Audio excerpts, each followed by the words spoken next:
more I got stuff done, the more I liked it. So I got a tattoo when I was 18, and then I just kind of started hanging around that shop and pretty much never left. And I just kept coming back, and I was like, no, I really want to learn how to pierce. You really need to teach me. Hello friends, it's Jess from Avanti here with Annie. Hi, Annie is an amazing piercer with quite a lot of experience under her belt. I thought it would be amazing to hear about you, what brought you into this field, and why you love what you do. But before we get to any of my questions, why don't you just tell me a little bit about yourself? Okay, so my name is Annie Beekline, and I live in Bloomington, Indiana. I started piercing, my apprenticeship was about 98, 99 is about when I started, and I've been piercing on and off since then. I did take some time off when I had my kids. I have two boys, one son that's 3 and one that's 13. And then, as I was saying earlier, I have a husband that's a musician, so I'm using his backdrop and video area for this interview. And I've just really been going crazy being quarantined, and I miss piercing so much, and I miss my clients, and I miss being able to touch people. And so when I got asked to do this, I was so excited. I was like, oh, please let me sit and talk about piercing. That sounds awesome. So I'm really, really thankful that you asked me. Yes, I'm excited to talk to you. My fiance is also a musician, and I think he's tired of hearing me go, I really want to, I miss piercing and I miss talking about jewelry, and do you think this is a 5/16, or if I got this pierced, do you think it would be a 3/8? And he's like, I don't know what you're talking about. Yeah. I understand. But then he talks about music stuff, and I'm like, I don't know what you're saying. Right, yeah. So what is it about piercing? Is it what you always wanted to do, or did you just stumble upon it? Like, what got you into it? I've wanted to do a lot of things throughout the years.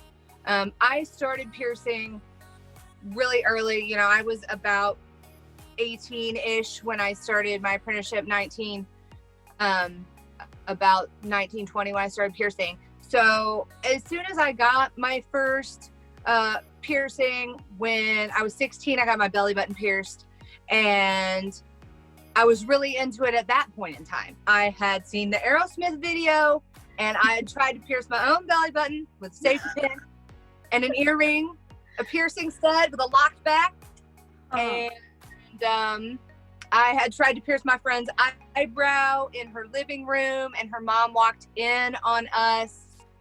And so I guess I had just naturally wanted to do it. And then when I turned 18 and I actually got a piercing, which my first piercing was my labrae piercing. I know it's labret, but I can't make myself say labret because I've said labrae like in a pretty French way for so many years. I just can't. I know it's not correct, but I'm from the Midwest, and we're rednecks, and we kind of say stuff wrong around here. So you're good. Don't judge me. I also call it a labrae, so you're like labret, and I'm like, oh, that's what it's called. I just can't make myself say it because it doesn't sound right to me. But so when I got that pierced when I was 18, it was really a cool experience, and I really was intrigued by it. And then the more I got stuff done, the more I liked it. So I got a tattoo when I was 18, and then I just kind of started hanging around that shop and pretty much never left. And I just kept coming back, and I was like, no, I really want to learn how to pierce. You really need to teach me. And they were like, no, go home. And I was like, no, you really need to teach me. And they were like, no, go home. And, you know, of course, there's a million people always coming in. Oh, I want to be a piercer. I want to be a tattoo artist, because it's a cool job. Everybody wants to do it. So, you know, they just kind of blew me off. And I was like, I'm going to just keep coming back until you get so annoyed with me that you let me, because I won't stop. And so I just kept coming, and people would recognize me in there. So they would just start asking me questions. And sometimes people would be busy and have gloves on. So I just pick up the phone and answer the phone. And finally the owner was like, I guess you can hang out and answer the phones. And I'm like, dude, I've been answering your phones, but okay. And so it just kind of went from there. They finally just let me have my way. That's awesome. Yeah, I mean, yeah, that's probably the best way to go about starting. A lot of studios can be kind of stubborn when it comes to trading. So you kind of like, if you really want to do it, sometimes you do have to fight for it a little bit. Yes. And that's what I've always told people when they ask me about apprenticing them, is that I have a ton of people ask me. I have friends and family ask me. I have strangers ask me. I have people ask me all the time. So why are you more qualified than all these other people that have asked me? So if it's something you really want to do, you need to make an impression as to why you're serious and why you really want to do it, not just because like, oh, you think it's cool or you heard they make a lot of money. Like, you know, you need to have a better reason than that for someone to choose you. Yeah, no, it's true. Like piercing is, as fun as it is and as exciting as it is, it's very much a spiritual practice as well. Yes. And it, like, those who hold the needle hold grave responsibility, you know? Like, it's... Yes. Yeah. It's not something just anybody can do. It's something most people can't do.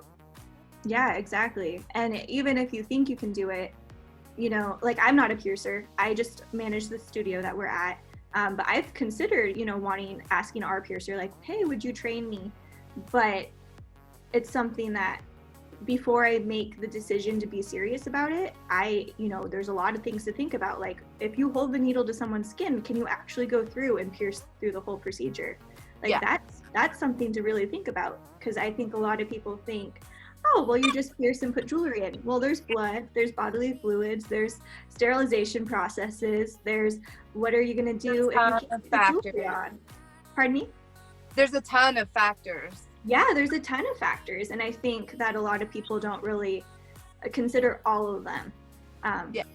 But when you do, and it is right, you know, I see the piercers smile, and when I interview anyone who comes into the shop, I'm always asking them, I'm like, okay, why do you do what you do? Why do you love it?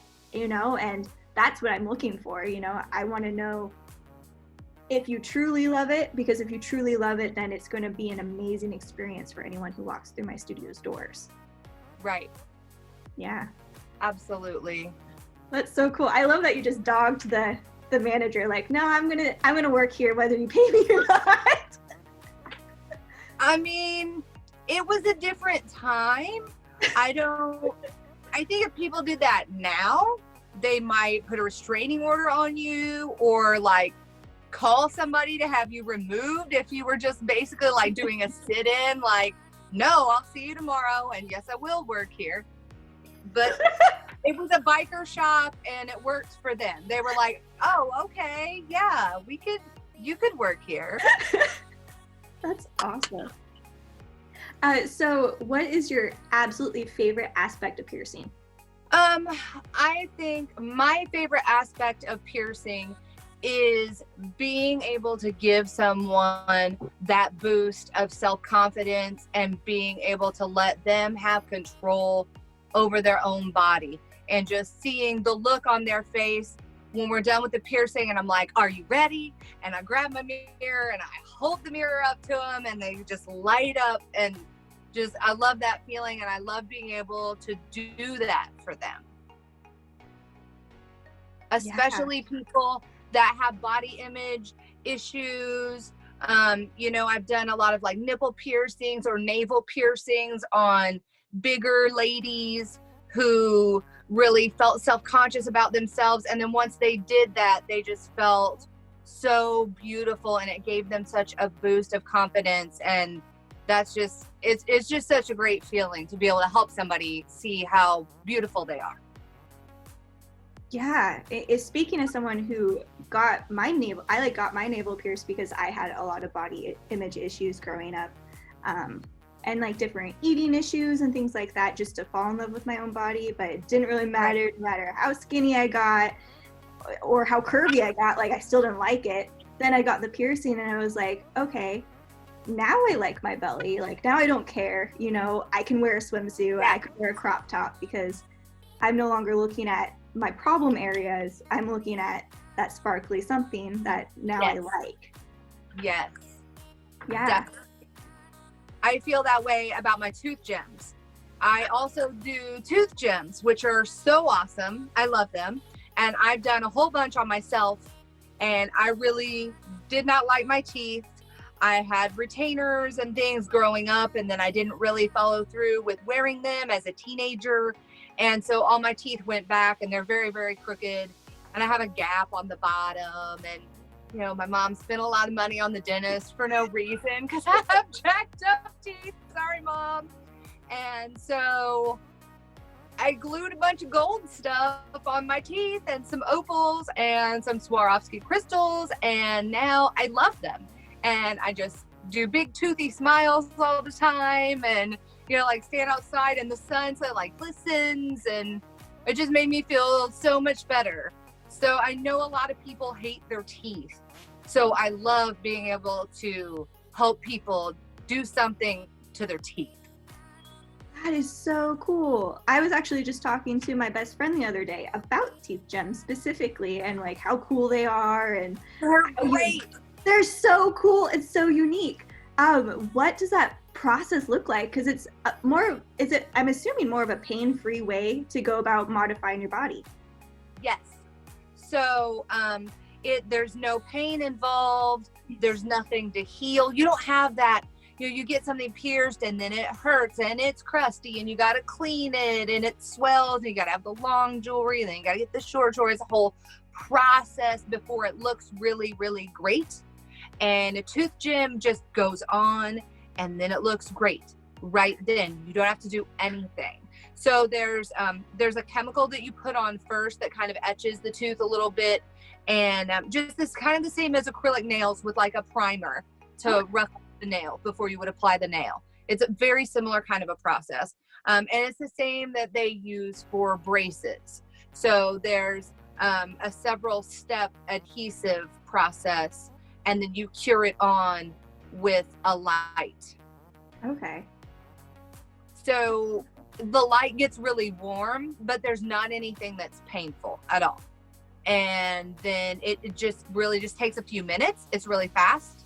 And then there are tons of things you can choose from. I carry solid gold pieces in a lot of different shapes. I have a ghost and a spider web. I have different colors of synthetic opals in every color of the rainbow, Swarovski crystals. So you can just pick out whatever you want. And then the other cool thing is that it's temporary and it doesn't do any damage. So eventually it just pops off. And then you can just change your mind and do a different one. That is so cool. Yeah, it's great. Oh, I'm so excited. I definitely probably going to follow in your footsteps and get some teeth gems. Oh, do it. I recommend them to everyone. That is so cool. There's such an up and coming, like, fashion forward kind of movement, and the more I learn about it, the more I'm like, that is so cool. Yeah. Well, and I'm really indecisive, so I love something where I can pick it out and it looks cool, and then, you know, maybe 6 months or more, I can just pop them off, or they're gonna fall off, and then I can just change my mind and do something totally different. Yeah, and it's a nice alternative to like more of a facial adornment that isn't going to leave a scar, and it's not going to swell. Yes. Although it's good for people that have health problems, yes, to where it wouldn't really be responsible for you to get a piercing, like people that are in treatment for cancer or serious autoimmune or other things like that, where they really can't heal a wound very well, or they're on a bunch of medications, or it's kind of they have a compromised immune system where they can't really have puncture wounds or things like that. Then they can still get it. Or even I put one on a pregnant woman because she just wanted to get something pierced. And she was like, wait, could I get a tooth gem? And I was like, yeah. So, or even kids. I put one on somebody that was maybe, I think they were like 9. Nice. Yeah, I didn't even think of that. It definitely opens up a world to people who, you know, we would probably recommend them waiting or trying something different. Yeah. That is so cool. Oh, that's so fun. I love it. So you said you've been piercing since like 98. That is, so I was born in 95 for everyone who's watching this. So that is almost as long as I've been alive, and I'm 25. Yes. How has the industry changed over the years? Well, I just had a quarantine birthday. I just turned 41 on the 16th. Happy birthday. Thank you. Thank you. It's been weird, but I'm doing the best I can. I'm making the most of it. It has changed so much. It's astounding. And I could definitely talk about that for a long time. I started piercing in an old school biker shop, and it was, you know, kind of just what you would think about with a stereotypical Midwest biker tattoo shop, what that might entail. It was pretty much like that. And I've had a lot of different shops I've worked at, and they've all been different. And then before I started piercing this most recent time, I had a gap of about 5 years. And so during that gap, I had just thought, okay, there's no really any more studios around here, and I'm not going to move, and I'm just not going to pierce anymore. And I had thought I had retired, basically. I was just moving on. I was doing other things. I became a yoga teacher and a Reiki teacher. Nice. And I did some other jobs that I didn't really like. And I just found my way back into piercing. I had a friend that started working at a shop, and he was like, oh, well, as soon as you have your baby, you need to come pierce at this new shop. And I was like, no, man, I don't pierce anymore. And they were like, oh, yeah, you got to come pierce here. And so they just kept asking me. And I was like, I don't think I probably want to do that again. And I was in there getting a tattoo, and some girl walked in and was like, oh, hey, do you have a piercer? I want to get my nose pierced. And they were like, there's some jewelry here if you want to go pierce her nose. We've got jewelry and needles. You could do it. And I was like, oh, okay. That might be fun. And I did it. And I was like, you son of a bitch. You tricked me. And he was like, yeah. We knew that if you did one, we'd get you. So I was like, okay, I'm in. And so after that, I just unretired. So I've been back piercing for, I think, like 2 years, something like that now. And just awesome. In that small amount of time, there's been a lot of things that have changed. And I started by joining a lot of forums on Facebook and getting on a lot of websites and reading a lot of blogs and watching a lot of YouTube videos, which were all tools that I didn't used to have as a piercer. You know, back when I started piercing, of course, we didn't have any of those things. So, and it was also very much, you only work at the shop that you are at, and you hate everyone else at every other shop. You don't speak to them. You don't go in there. Maybe you fight with them. Maybe you go stand in front of their shop and yell stuff at them when they go and have smoke breaks, or maybe you get drunk and go try to fist fight them on the sidewalk. And that was just things that we kind of did back then. And that's why when they asked me to come back to piercing, I was like, I'm a grown woman with kids. I'm not going to be living like that anymore. I don't do that stuff anymore. And they were like, no, it's cool. Everyone in the industry is old now, and we've all got kids. And so now it's not really like that. Now it's pretty chill. And I'm like, oh, okay, I can do that. And so it's been really neat seeing it as a young person and a party person and as a grown-up and a parent and being there through all the different transitions. It's been really interesting. There's a lot of, the jewelry is so different now than it was when I first started. When I first started, we had some gold, but not very much. And you pretty much got steel, and it was a plain ring with a ball or a plain barbell, and that was pretty much what it was. Or you could get like a gemstone, but there wasn't anything like crazy. And then over the years, it just progressed more and more and more to more ornamental things. And it used to also be very big. You wanted the biggest gauge of everything. So you wanted your nose piercing to be like a 10 gauge, and lip rings and ear piercing, as big as you could have the jewelry, as big as the rings could be in your lip. That was where it was at. And then it transformed into this. Then you want it to be very flat and streamlined and delicate and gold and looking like a jewelry store. And it's just really interesting to see all the different things. And the threadless jewelry, I love that.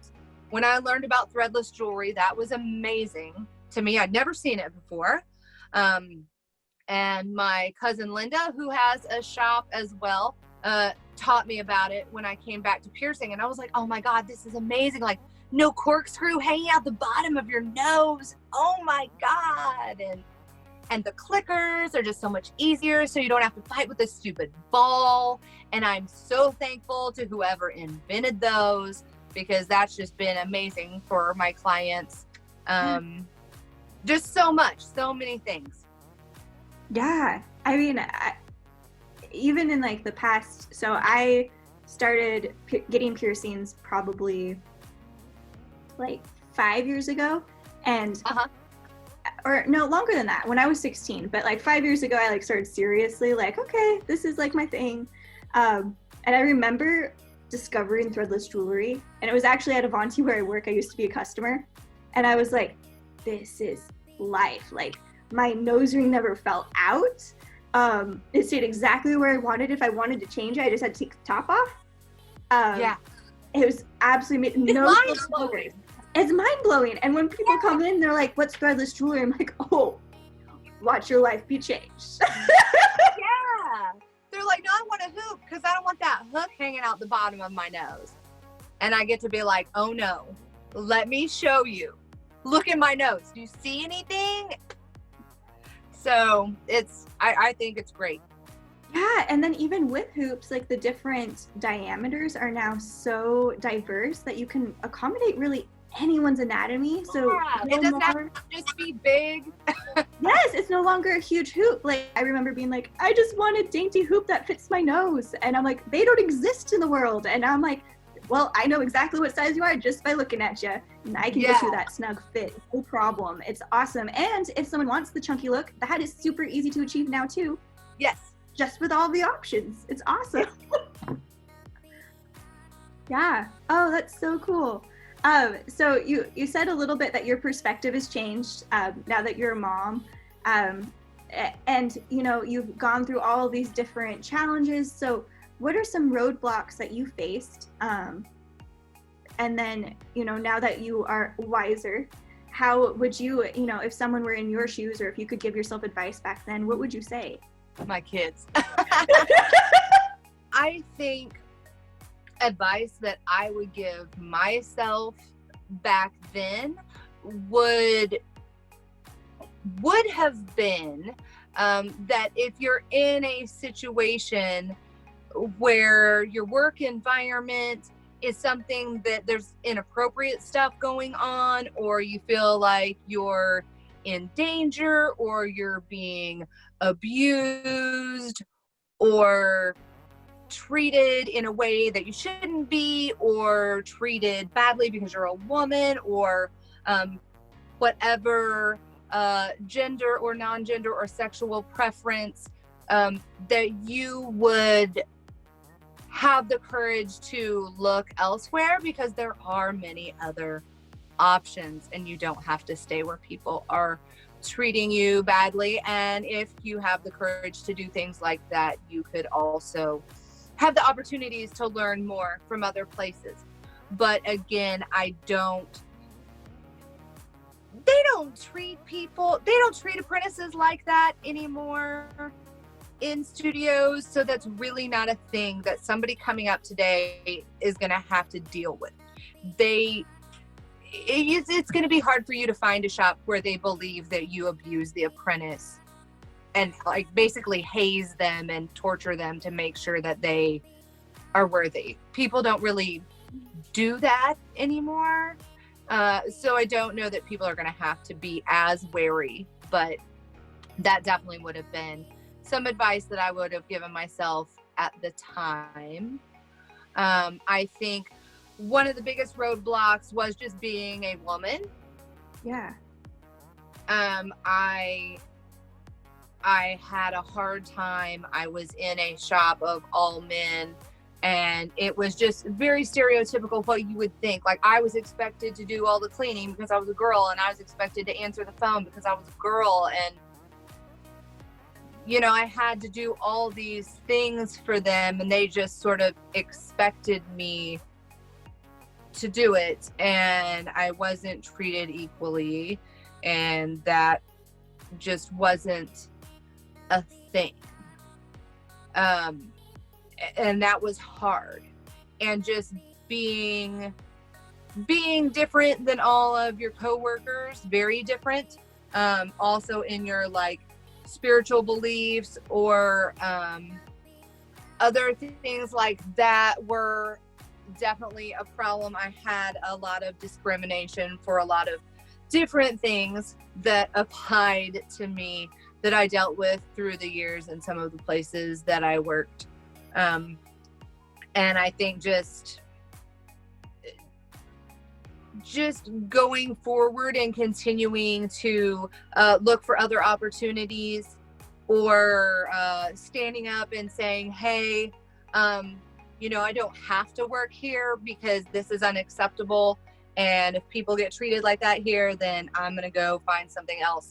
And that's something that I'm really glad that I was able to stand up and do for myself more recently. The shop that I work at now, my business is Annie the Impaler. And the shop that I work at is Tattoo Kaiju in Bloomington.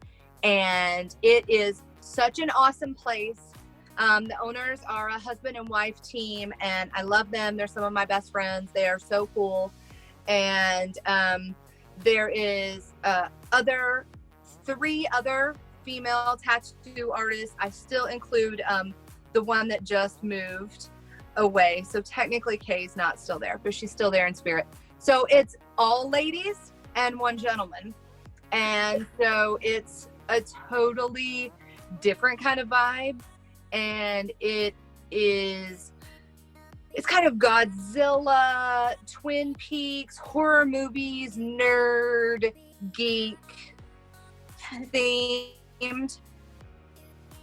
And you really feel like you're hanging out watching movies in your friend's mom's basement. And, you know, there's collectible toys everywhere and VHS tapes and, you know, a big couch where you can sit and watch movies and, you know, horror movies playing in the background. And we have art shows every month, and it's art classes all the time. I've taught yoga classes there, and there's just a lot of fun things going on. And it's a whole group of creative people getting to work together.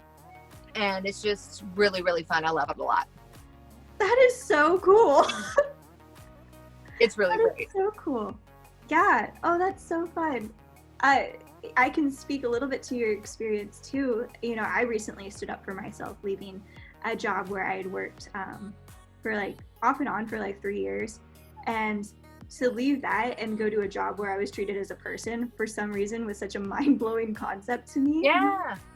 Right? It's so crazy. And I love that that's the advice that you gave, because I think there's so many people out there who are sitting and they're like, either this is what working feels like, or this is what I deserve, and it's not what working should feel like. Working shouldn't feel like work. You know, you should be doing what you love. And you do deserve more, you know, like. Yes, and sometimes it's not right away. Yeah. Like I said, I had a break for about 5 years because after I left the studio I was at, I didn't feel like there was any other place in the area that I would want to work at.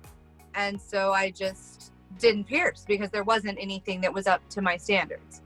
And I'm glad I held out and did that because it really turned out to be wonderful. And now I'm in a really good place. Yeah, no, that is absolutely awesome. So one more question before we go, because our time is almost up. And that is, Sure. So I know you're in quarantine, you're going crazy. Yes. What are you most looking forward to when you reopen?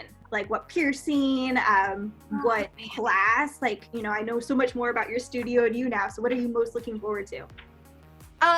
Well, I am looking forward to getting back to teaching yoga. We had just come up with starting to do some yoga classes at the studio because it's kind of divided in half. So one half is where the art gallery is and all the enamel pins and stickers and art prints, and that part's all open. And so that was the half where I've been doing yoga. And then the other half is where all the tattooing and the piercing are all over on the other side.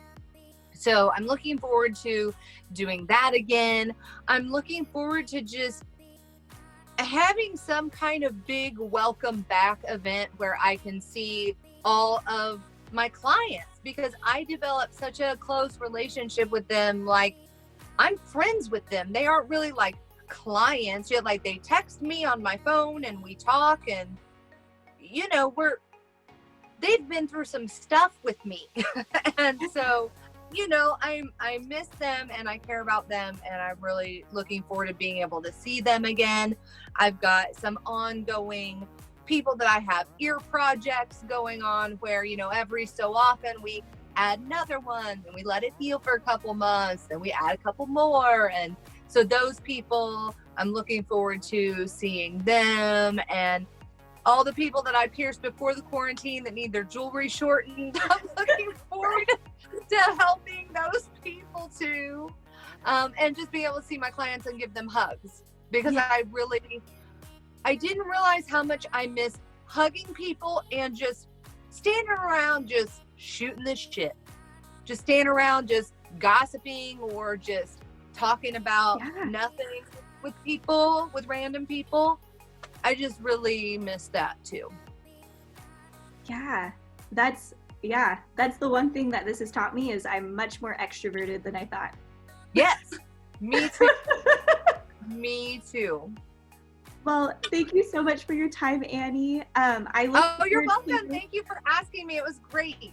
Yes, I'm so excited. I'm looking forward to when our paths cross in the future. I know we were talking, you know, far out in the future. Maybe you can come down and visit Avanti. Yes, I definitely want to come out whenever this virus settles down and travel is safe. We just got a van. And yes, and so during the quarantine, we're fixing up the van, and that's going to be our family road trip vehicle. And we're really looking forward to taking some road trips and heading west. And I definitely plan on coming and seeing you guys during some of those trips for sure. Yes. Oh, well, I hope you have a great rest of your day. Awesome. Thank you. You too. Thank you. Talk soon. All right. Bye-bye. Bye.